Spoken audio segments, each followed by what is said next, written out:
Hi, I'm Henry Louis Gates Jr., and I'm pleased to welcome you to this PBS Books program.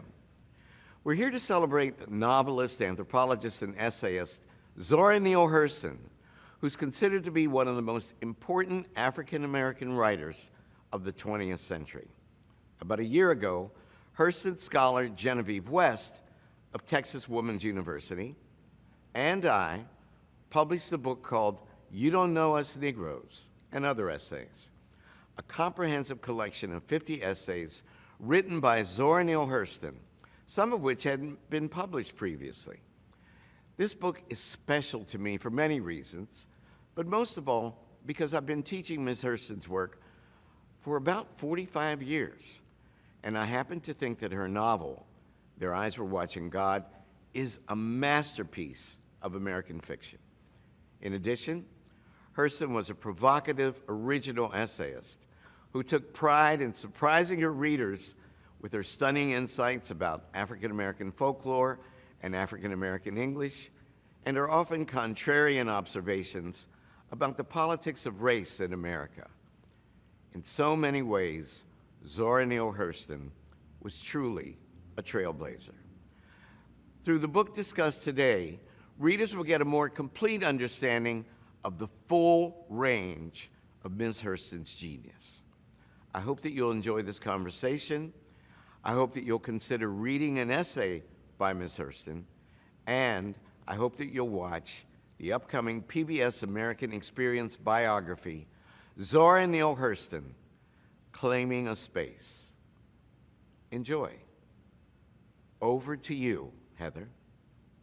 I'm Heather Marie Montilla, and you're watching PBS Books. Thank you for joining us. PBS Books, in collaboration with the Association for the Study of African American Life and History, is pleased to host a program with two outstanding scholars.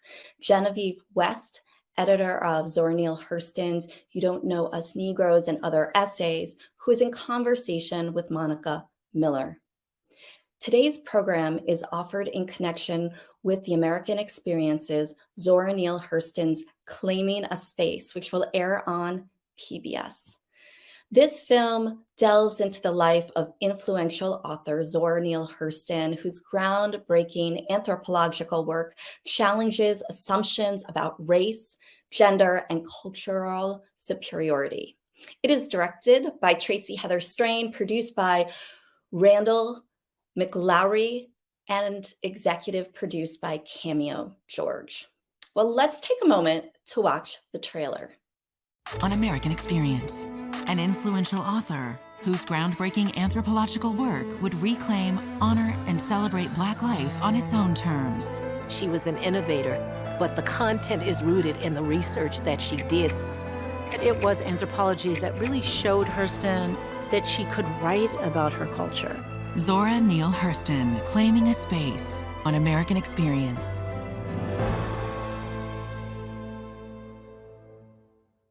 Just a reminder that American Experience's film on Zora Neale Hurston will be released on January 17th at 9 p.m. Eastern Standard Time, but check your local listing. Well, it is my pleasure to introduce our featured guest, Genevieve West. Genevieve West is professor of English and chair of the Department of Language, Culture, and Gender Studies at Texas Women's University, where she teaches African American, and women's literatures and serves as the affiliate faculty in the Multicultural Women's and Gender Studies program. Her scholarship takes intersectional, historical situated archival approaches to the literary productions of American women writers. She has published on Zora Neale Hurston in numerous journals. Her book, Zora Neale Hurston and American Literary Culture, in 2005, examines Hurston's reputation from her beginning in 1930 to her death in 1960. Recently, West edited a volume of Hurston's Harlem Renaissance short fiction, Hitting a Straight Lick with a Crooked Stick, in 2020. With Henry Louis Gates Jr., she co-edited the first comprehensive collection of Hurston's essays and reportage, You Don't Know Us Negroes, and other essays. Welcome, Genevieve. Hi, Heather. Thank you for having me. Well, it's so wonderful to have you. And to moderate today's conversation, it is my pleasure to introduce Monica Miller. Monica Miller is the Anne Whitney Olin Professor of Africana Studies and English at Barnard College, Columbia University, a specialist in contemporary African American, and Afro-diasporic literature and cultural studies. She is the author of the award-winning book, Slaves to Fashion, Black Dandyism, and the Styling of Black Diasporic Identity. A grantee from the Andrew W. Mellon Foundation and the Schomburg Center for Research in Black Culture and the Institute for Citizens and Scholars. She is a frequent commentator in the media and arts worlds and teaches and writes about Black literature, art and performance, fashion cultures, and contemporary Black European culture and politics. It is my pleasure to welcome Monica. Thank you, Heather. I'm delighted to be here. Oh, it is such a pleasure to have you. And it's very funny, when we were trying to figure out the scholars who would be best fit, we actually ended up looking at Barnard and we found you. And I was hoping you could tell everyone, why Barnard? Why did I find Barnard? And why were you the right fit? Because I knew it. Zora Neale Hurston came to Barnard, or as an alumna. So she was our first Black graduate. And in very soon we'll be celebrating the 100-year anniversary of her coming to Barnard in 1925, and then also as a result, also celebrating 100 years of Black students at Barnard. So at Barnard, I am the sort of keeper of the Hurston flame, which is something that I do with delight, with a sense of responsibility, and with gratitude. Well, thank you so much for being here today and for agreeing to guide the conversation. Without further ado, I'm going to hand the conversation over to you. Enjoy. I'm so excited to hear you speak with Genevieve. Thank you. Hi, Genevieve. Hello, how are you? I'm excellent, and I'm really, really excited to speak with you today about your Hurston work, and in particular, the two books that are recent books that you've edited that are behind you. So, Yes. I mean, as we've learned, and as we both know, Zora Neale Hurston is a celebrated novelist, an anthropologist, an essayist, a playwright, an important and essential figure in the period that is variously known as the Harlem Renaissance in the 1920s.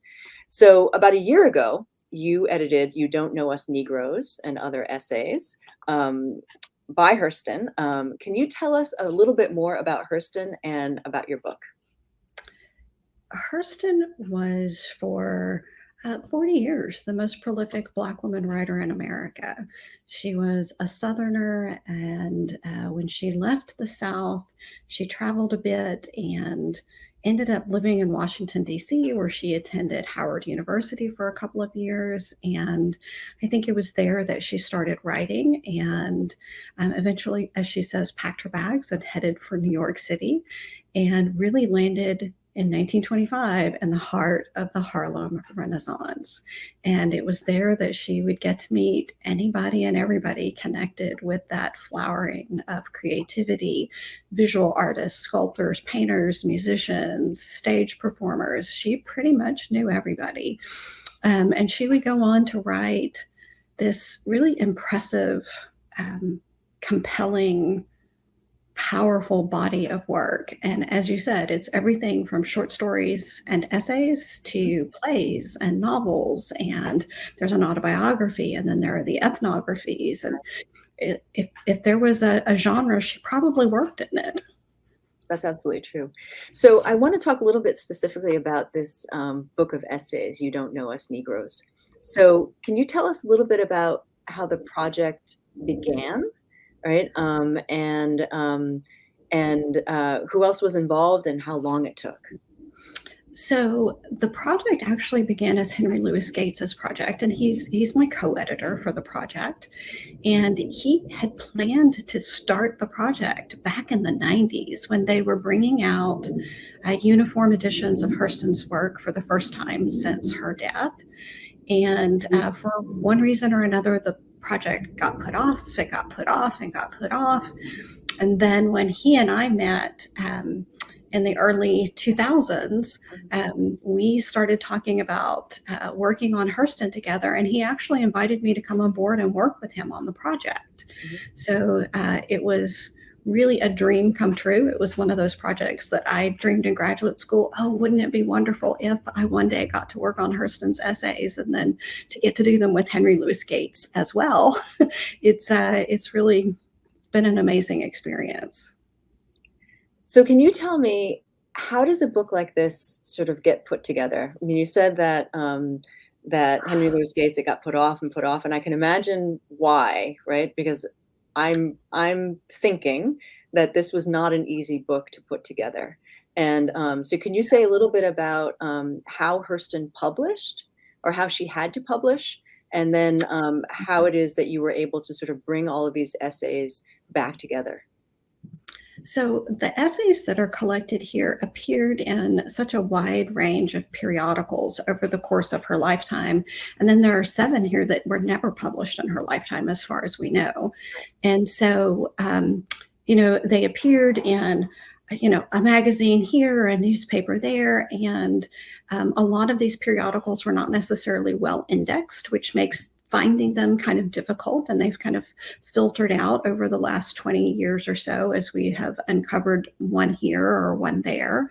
And because I'm an archival researcher and I love doing bibliographic work and kind of poking around trying to see what kind of treasures I can unearth, it really was a perfect fit for me. And so I spent about 10 years really looking at holdings everywhere from the Library of Congress to University of Florida to University of Central Florida to the Schomburg, all up and down the East Coast. We found a couple of pieces in California, and then trying to kind of collect all of that material and then sift through it and try to determine what do we want to reprint? What do we want to make available to readers to create a cohesive collection? So once you have all of that material in hand, then you have to make some difficult decisions about what goes in and what doesn't. So before we talk about the content of the essays, I'm wondering if we can say a little bit more about how Hurston published in the 1920s as a young Black woman writer during the Harlem Renaissance. Like, what were the kind of venues and challenges in some ways to her publishing anything at all?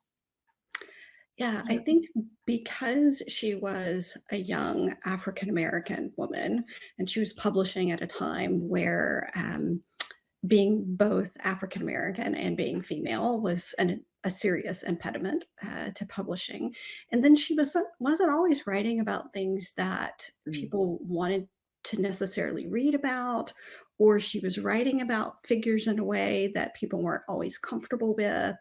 And so I think she struggled at times to place her work. And a couple of the essays that are in the volume were actually set in type to be published. And for one reason or another, an editor got cold feet.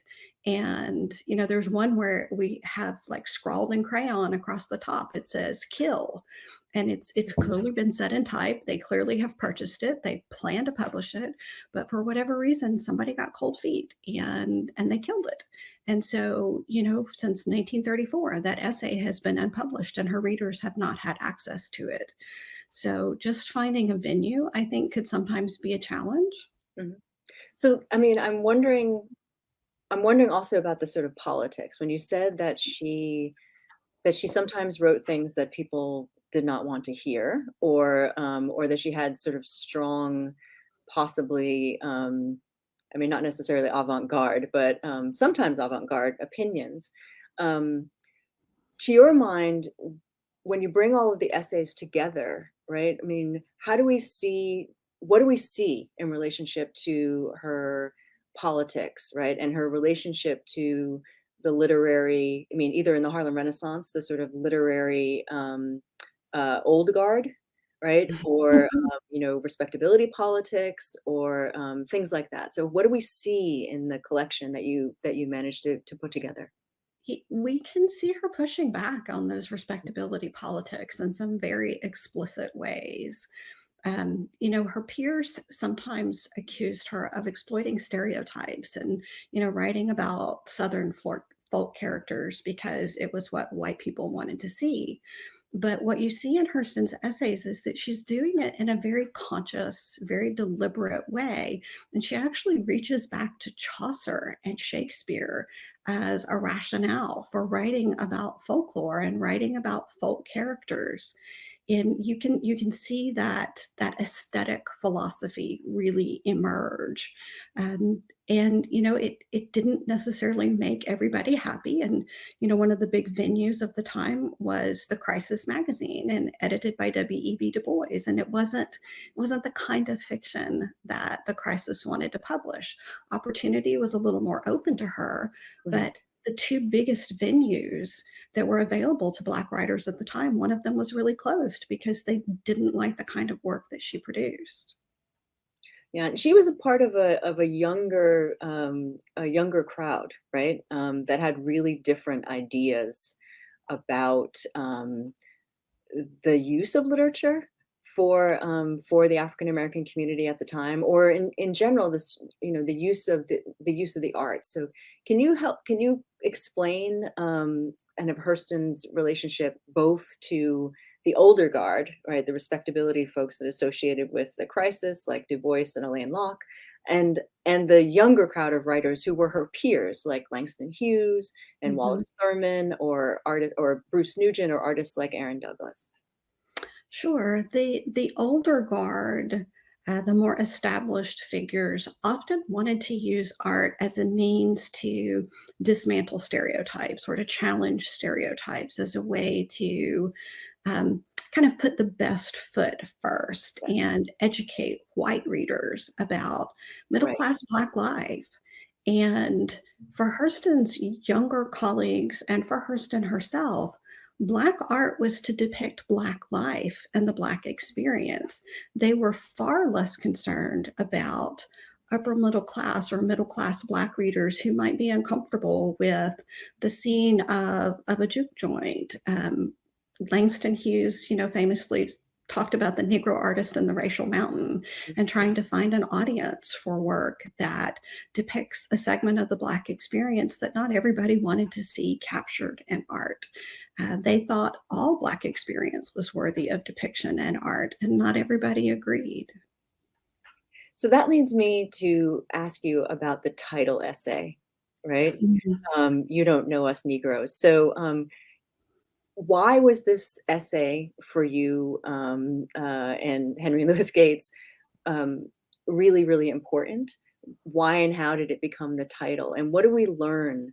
What does Hurston want us to learn about her, about the way in which she thinks, right, about African American people, about African American folk, about African American art in that essay? It's the essay has an extended metaphor that I think kind of Mm. captures her thinking about a lot of depictions of Black life at the time. And she compares what she does to butter and margarine. And so she's the butter, she's the authentic, she's the real thing, where a lot of the depictions of Black life are margarine. They're colored yellow and they have sort of a buttery taste and texture, but they're not really butter.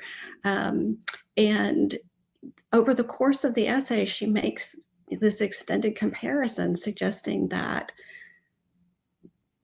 the kind of approximations of Black life that had been published by so many others, Black and white, that really didn't depict what she would have considered authentic or real, although those are complicated terms we want to acknowledge. Uh, but they weren't authentic for her. They were shallow, superficial, much more approximations to stereotype than what she felt like she was doing. Right. And what's so interesting about that is that, Hurston herself, as much as she's trying to counter certain kinds of stereotypes, was also accused, right, of peddling stereotypes. So Right. there's really interesting tension in her work around around African American representation, right, and her role or the role of a writer or an artist in that sort of economy of depiction. So where how do we think about how can we think in a really nuanced and complicated way about Hurston's about that use and of stereotype? I think I typically kind of look at Hurston's work in context with Richard Wright, Yeah. and the volume contains her review of Richard Wright's collection of Mhm. short stories, Uncle Tom's Children, and he reviewed Their Eyes Were Watching God, and he, blatantly accused her of minstrelsy. She was not a real big supporter of Uncle Tom's Children, as you can imagine, but they're both depictions of Black life that have value.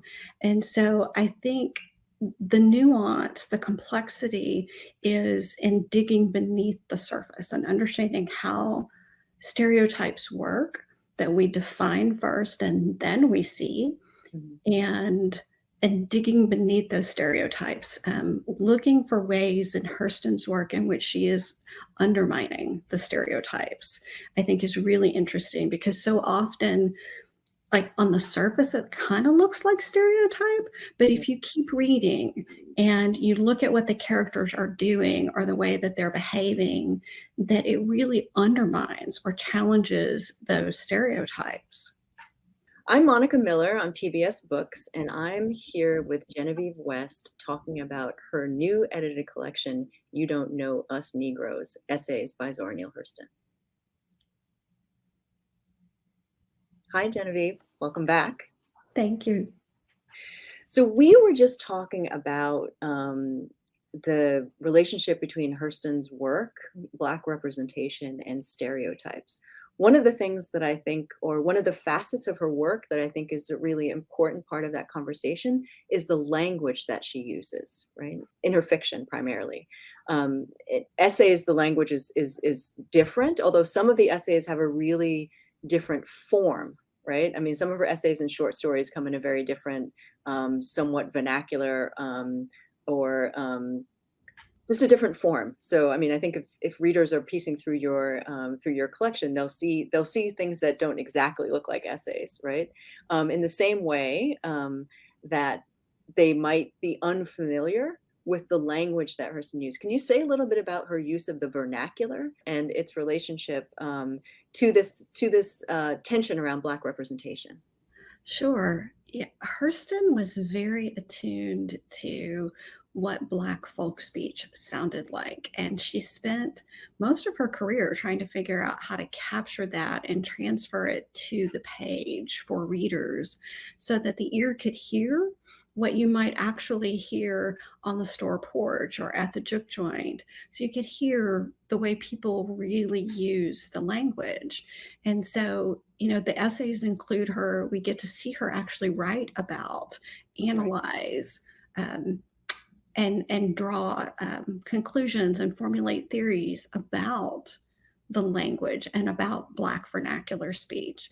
And she would distinguish what she was doing between, she would talk about it as idiom versus dialect. Right. And, for her, dialect was that dropping of the G at the end of an ing verb. So singing instead of singing. And for Hurston, that was dialect. But for her, the vernacular went so much further than that. And it captured the rhythm and the idioms and the metaphors and the patterns of speech in a way that the ear could actually hear the way people speak.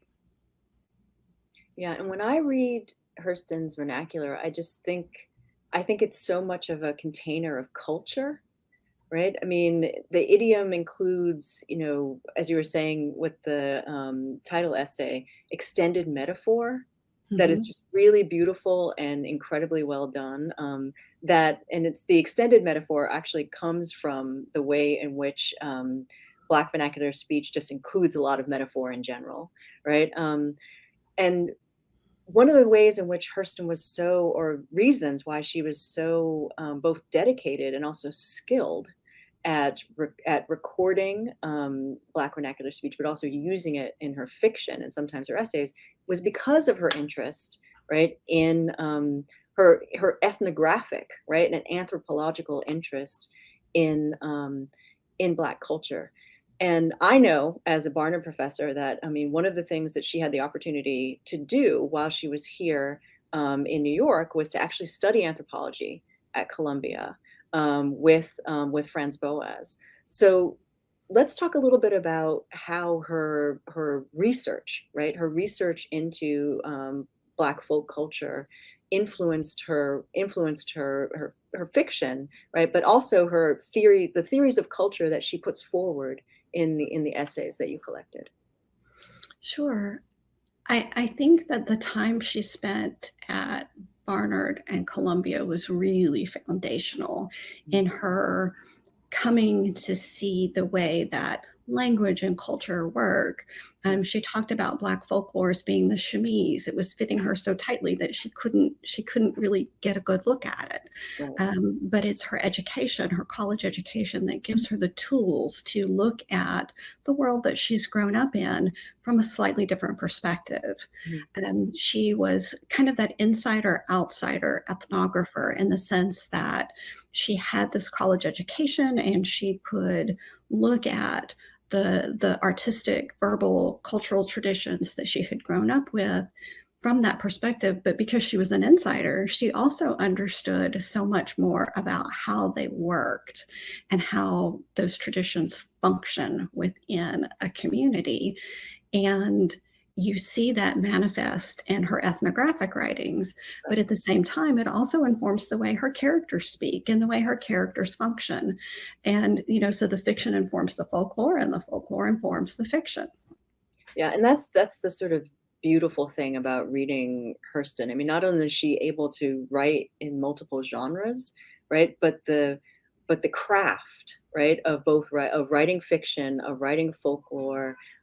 She did some journalism, or when she wrote theatrical, like the drama, like all of it is there. All of it, she describes it. The characteristics of Negro expression are there in multiple ways in multiple parts of her books. This brings us back to of something we were talking about before, which was her theory of Black culture, right? And the way in which, I mean, Hurston, we celebrate Hurston here at Barnard as our first Black graduate, but she's also, one of the first, if not the first, African American anthropologist, right? Meaning that she was intervening, right, in a field that was forming, and in a field, and in particular, the way that it was in formation at Columbia, right, was designed to an extent to undo the ways in which certain cultures and races had been placed in a hierarchy, right, with Black folks not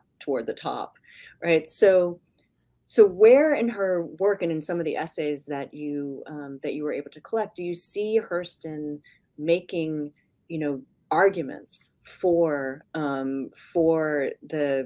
Black culture standing on its own, for Black culture not being in a hierarchy, but being one of many different kinds of cultural formations one can find in the US or in the Americas? Where do you see that happening in the essays?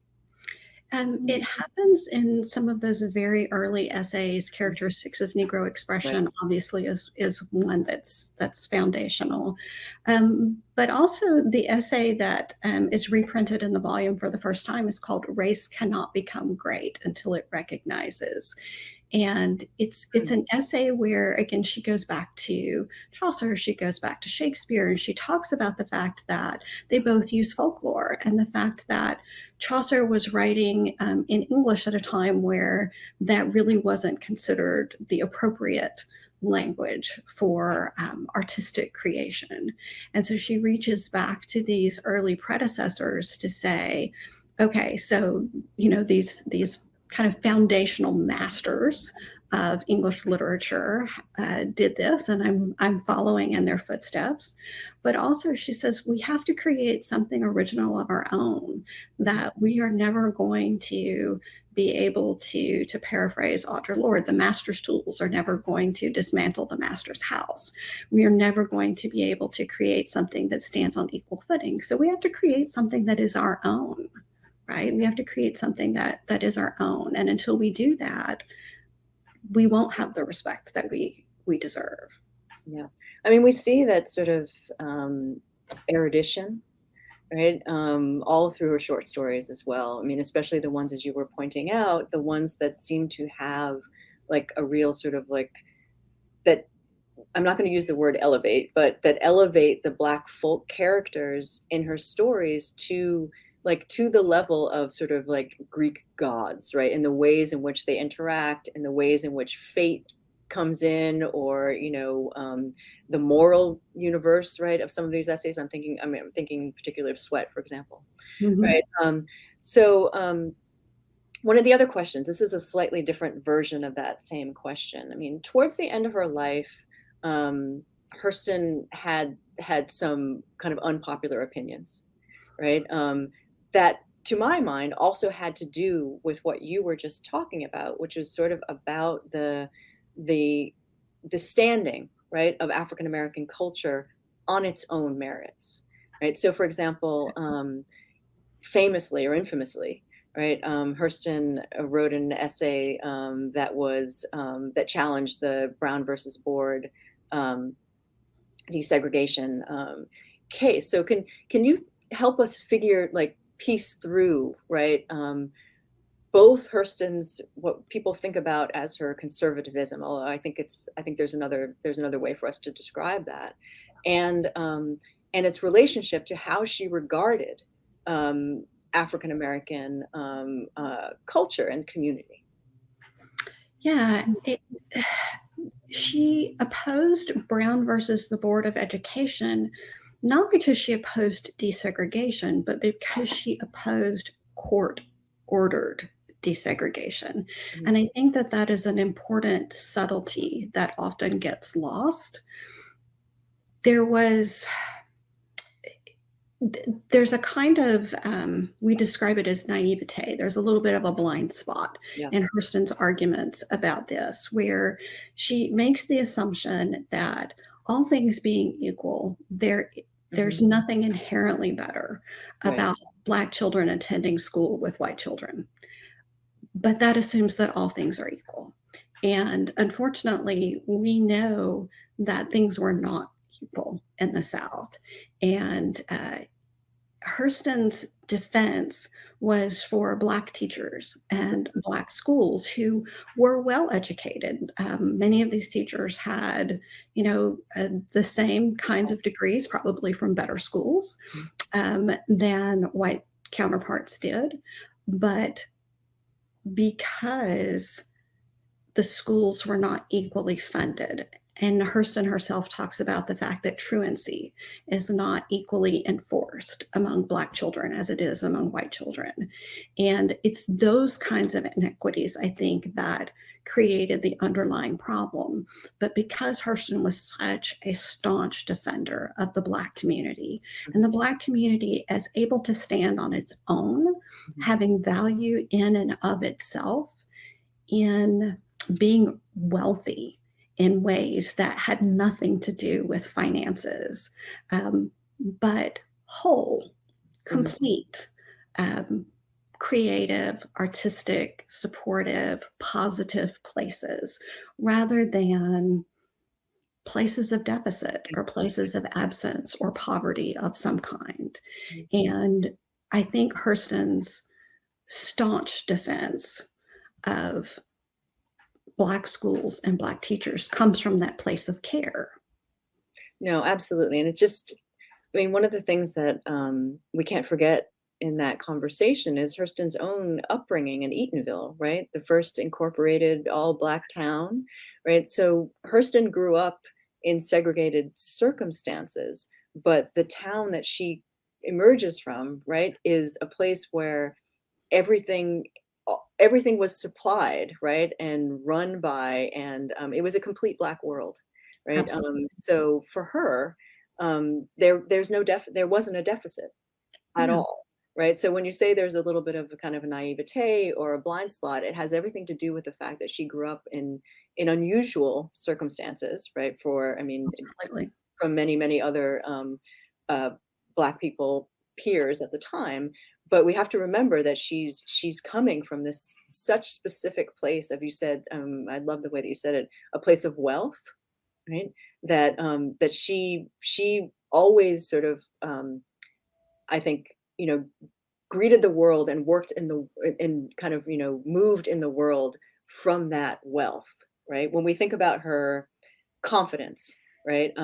Or public confidence, I guess let's say that. When we think about her public confidence, when we think about, the legends about her walking into parties, or, the many kind of phrases that have become, kind of associated with her, like jumping at the sun and those kinds of phrases, they Right. come from that place of cultural wealth, right? That is so tied, right, to confidence, right, to understanding who Yes, you are and where you come from, right? So absolutely. part of it, yeah.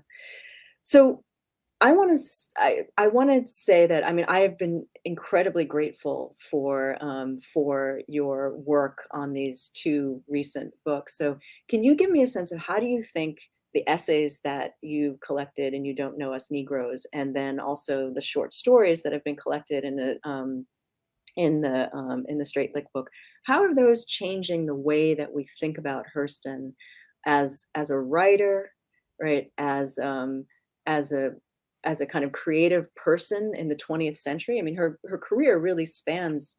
If we think about how long she's writing, maybe she's not being published or things, but as a career in the 20th century, right? As an anthropologist, or how is your work helping us to like think about Hurston differently? I hope that, making essays like Which Way the NAACP Mhm. will help enrich people's understanding of where Hurston was coming from, because we see her talk about Brown versus the Board of Education and her concerns about the NAACP, and we understand where some of her reservations come from. I hope that having access to a greater range of her work prompts scholars to go back and look again and look for, like, what have I missed because I didn't have access to it all. I hope that it finds new readers. The collection of her Harlem Renaissance short stories, Yeah. there's some really fabulous short fiction there, and a lot of it we didn't know existed. It wasn't collected in the complete essays in the 90s when it came out, and so there's some really fabulous stories there, and stories that I think show us Hurston kind of working through some of the connections between anthropology and fiction.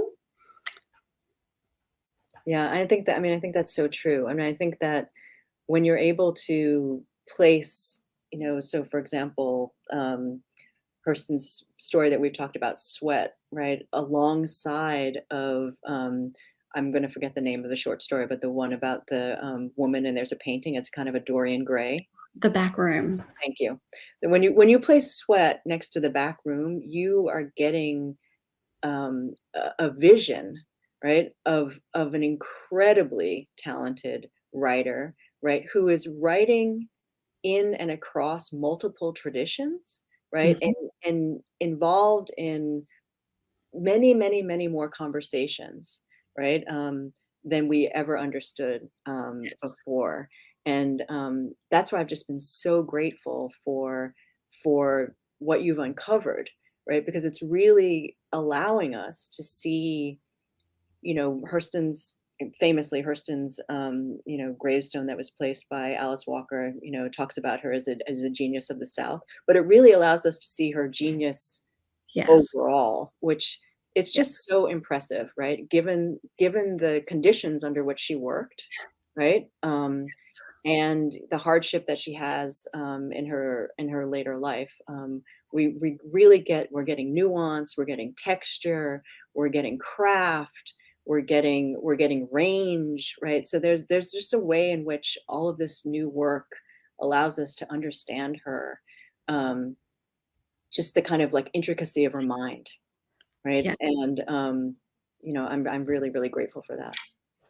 Well, I feel really fortunate to have been able to work on these projects. I'm really grateful that the Hurston Trust allowed me to do that. It's been a great, great honor.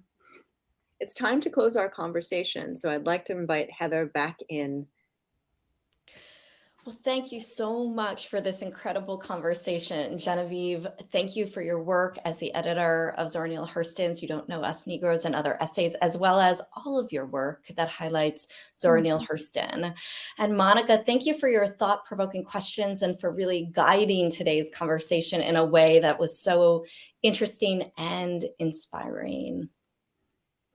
Remember, today's program is offered in connection with the American Experience's Zora Neale Hurston's Claiming a Space, which will air on PBS on January 17th at 9 p.m. Eastern Standard Time, but check your local listing.